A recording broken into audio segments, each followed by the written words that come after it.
கொழும்பு துறைமுகத்தில் சிவப்பு கொள்கலன் பரிசோதனையின்றி விடுவிக்கப்பட்டது தொடர்பாக இறுதியாக இடம்பெற்ற பாராளுமன்ற அமர்வில் முஜிபுர் ரஹ்மான் சில அதிர்ச்சி அளிக்கக்கூடிய தகவல்களை வெளியிட்டிருந்தார்.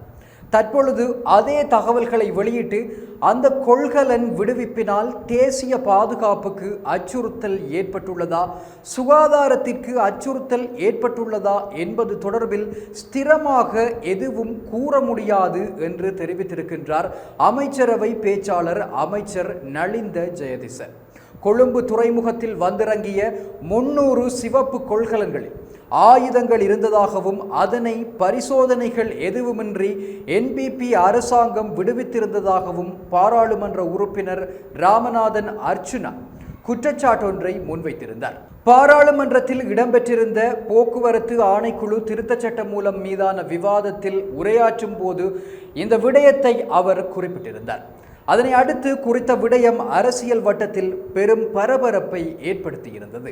இந்த விடயம் பரபரப்பை ஏற்படுத்துவதற்கு முக்கிய காரணமாக அமைந்த விடயம் என்னவென்றால், குறித்த கொள்கலனில் வந்த ஆயுதங்கள், அந்த கொள்கலன்களில் கொண்டுவரப்பட்ட ஆயுதங்கள் விடுதலை புலிகளின் தலைவர் பிரபாகரனுக்கு சொந்தமானவை எனவும் 2009ற்கு முன்னர் அவை தாய்லாந்திலிருந்து கொண்டுவரப்படவிருந்ததாகவும் தற்போது அதனை KP எனப்படும் குமரன் பத்மநாதனூடாக இவர்கள் நாட்டிற்குள் கொண்டு வந்திருப்பதாகவும் மக்கள் பேசிக்கொள்கிறார்கள் என்று பாராளுமன்ற உறுப்பினர் வைத்தியர் ராமநாதன் அர்ச்சுனா பாராளுமன்றத்தில் தன்னுடைய உரையின் போது தெரிவித்திருந்தமைதான்.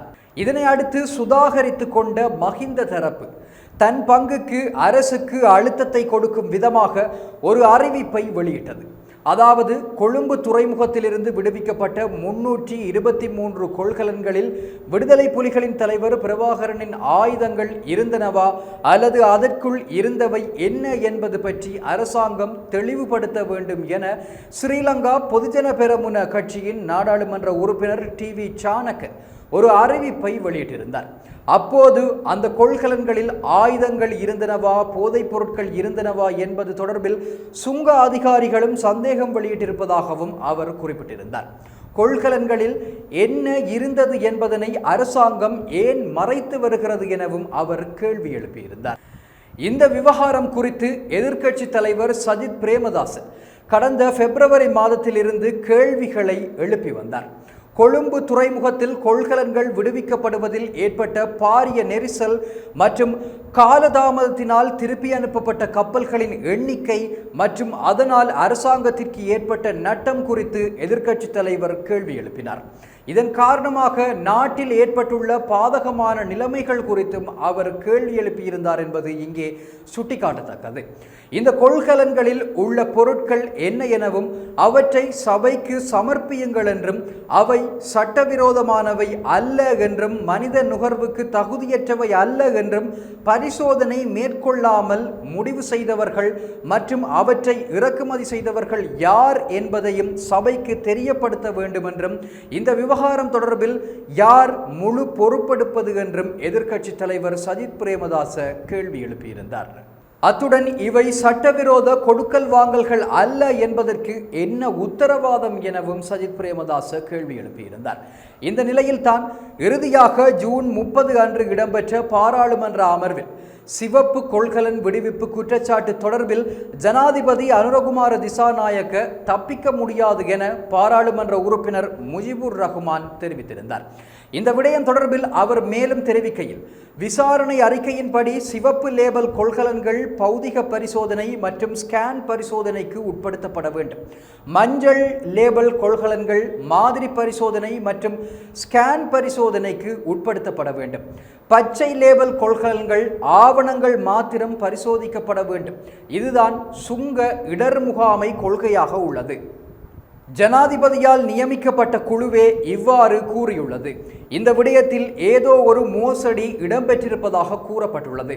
விசாரணை அறிக்கையின்படி முழுமையாகவோ அல்லது பகுதியாகவோ கொள்கலன்களை விடுவிப்பதற்கு சுங்க பணிப்பாளர் நாயகத்திற்கு அதிகாரம் இல்லை. அவர் அதிகாரத்தை துஷ்பிரயோகம் செய்துள்ளார். அவரின் செயற்பாடுகள் முறையற்றது என தெரிவிக்கப்பட்டுள்ளது. கொள்கலன்கள் விடுவிப்பது தொடர்பாக ஜனவரி 18 அன்று குழுவினால் தீர்மானம் எடுக்கப்பட்டது. ஆனால் அதற்கு முதல் நாள் 2 கொள்கலன்கள் விடுவிக்கப்பட்டுள்ளன. ஜனாதிபதிக்கு எதிராக யாராவது கருத்து தெரிவித்தால் அவர்களை விசாரிக்கின்றார்கள். ஆனால் ஏன் இதை பற்றி யாரும் நடவடிக்கை எடுக்கவில்லை? சுங்கம் ஜனாதிபதியின் கீழ்தான் இருக்கிறது. ஆகவே இந்த குற்றச்சாட்டிலிருந்து ஜனாதிபதி அனுரகுமார திசாநாயக்க தப்பிக்க முடியாது என முஜிபுர் ரஹ்மான், பாராளுமன்ற உறுப்பினர் முஜிபுர் ரஹ்மான் தெரிவித்திருந்தார். இவ்வளவு சர்ச்சைகள் இடம்பெற்றதன் பின்னர் தற்போது அரசாங்கத்திடமிருந்து இது தொடர்பாக உத்தியோகபூர்வ அறிவிப்பொன்று வெளியாகி இருக்கிறது. நாட்டில் பல்வேறு சந்தர்ப்பங்களில் துறைமுகங்களில் ஏற்பட்ட நெரிசல் காரணமாக இதற்கு முன்னர் 14 சந்தர்ப்பங்களில் சுமார் 1000க்கும் மேற்பட்ட கொள்கலன்கள் எவ்வித பரிசோதனைகளும் இன்றி விடுவிக்கப்பட்டுள்ளதாக அமைச்சரவை பேச்சாளர் அமைச்சர் நலிந்த ஜெயதிச தெரிவித்திருக்கிறார். அரசாங்க தகவல் திணைக்களத்தில் இடம்பெற்ற அமைச்சரவை தீர்மானங்களை அறிவிக்கும் ஊடகவியலாளர் மாநாட்டில் வைத்துத்தான் அவர் இந்த விடயத்தை தெரிவித்திருக்கிறார். இது தொடர்பாக மேலும் அவர் தெரிவிக்கும் போது, சிவப்பு நிற லேபல் ஒட்டப்பட்ட கொள்கலன்கள் ஸ்கேன் பரிசோதனைக்கு உட்படுத்தப்பட வேண்டும். மஞ்சள் நிற லேபல்கள் ஒட்டப்பட்டவை ஸ்கேன் பரிசோதனைக்கு அல்லது அவற்றில் உள்ள பொருட்களின் மாதிரிகள் பரிசோதனைக்கு உட்படுத்தப்பட வேண்டும். பச்சை நிற லேபல் ஒட்டப்பட்டவை பரிசோதனைகள் இன்றி ஆவணங்களை அடிப்படையாக கொண்டு விடுவிக்கப்படக்கூடியவையாகும். நாட்டில் வருட இறுதியில் அல்லது புத்தாண்டு காலத்தில் கொள்கலன் விடுவிப்பில் இவ்வாறான நெரிசல்கள் ஏற்படுவது இயல்பானதாகும். சுங்க பணிப்பாளர் நாயகத்தினால் நியமிக்கப்படும் குழுவின் பரிந்துரைக்கு அமையவே கொள்கலன் விடுவிப்பு தொடர்பில் தீர்மானிக்கப்படும். இந்நிலையில் அண்மையில் எவ்வித பரிசோதனைகளும் இன்றி விடுவிக்கப்பட்டதாக கூறப்படும் கொள்கலன்கள் தொடர்பில் சர்ச்சைக்குரிய கருத்துக்கள் வெளிவர தொடங்கியதால் ஜனாதிபதி அனுரகுமார திசாநாயக்கவினால் ஜனவரி 30 5 அடங்கிய குழு ஒன்று நியமிக்கப்பட்டது. திரைசேரியின் பிரதி செயலாளர் தலைமையில் இந்த குழு நியமிக்கப்பட்டது. இந்த குழுவினால் சில பரிந்துரைகள் வழங்கப்பட்டுள்ளன. கொள்கலன்கள் விடுவிப்பினால் தேசிய பாதுகாப்பிற்கு அச்சுறுத்தல் ஏற்பட்டுள்ளதா, சுகாதாரத்துக்கு பாதிப்பு ஏற்பட்டுள்ளதா என்பது தொடர்பில் ஸ்திரமாக கூற முடியாது. சுங்க பணிப்பாளர் நாயகத்தினால் நியமிக்கப்படும் குழுவினால் வழங்கப்பட்ட பரிந்துரைகளுக்கு அமைய இதற்கு முன்னர் இவ்வாறு 14 சந்தர்ப்பங்களில் சுமார் 1000க்கும் அதிகமான கொள்கலன்கள் விடுவிக்கப்பட்டுள்ளதாக ஜனாதிபதியால் நியமிக்கப்பட்டுள்ள குழு தெரிவித்துள்ளது என கூறியுள்ளார். ஆக மொத்தத்தில் இந்த கொள்கலன் விடயத்தில் ஏதோ ஒரு மர்மம் இருப்பது தெளிவாகி இருக்கிறது. ஏனெனில் கொள்கலன் விடுவிப்பினால் தேசிய பாதுகாப்புக்கு அச்சுறுத்தல் இருக்கிறதா என்று ஸ்திரமாக கூற முடியாது என அமைச்சரவை பேச்சாளரே தெரிவித்திருக்கிறார்.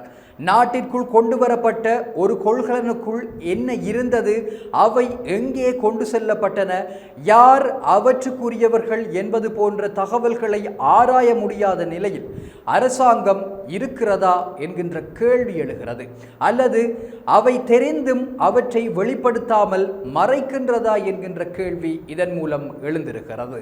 இது போன்ற செய்திகளை தெரிந்து கொள்ள சமூகம் நியூஸ் சேனலை சப்ஸ்கிரைப் செய்து அருகில் உள்ள பெல் பட்டனை கிளிக் செய்யுங்கள். மேலும் இது போன்ற செய்திகளை உடனுக்குடன் தெரிந்து கொள்ள சமூகமீடியா.com என்ற இணையதளத்தின் வாயிலாகவும் எங்களுடன் இணைந்திருங்கள்.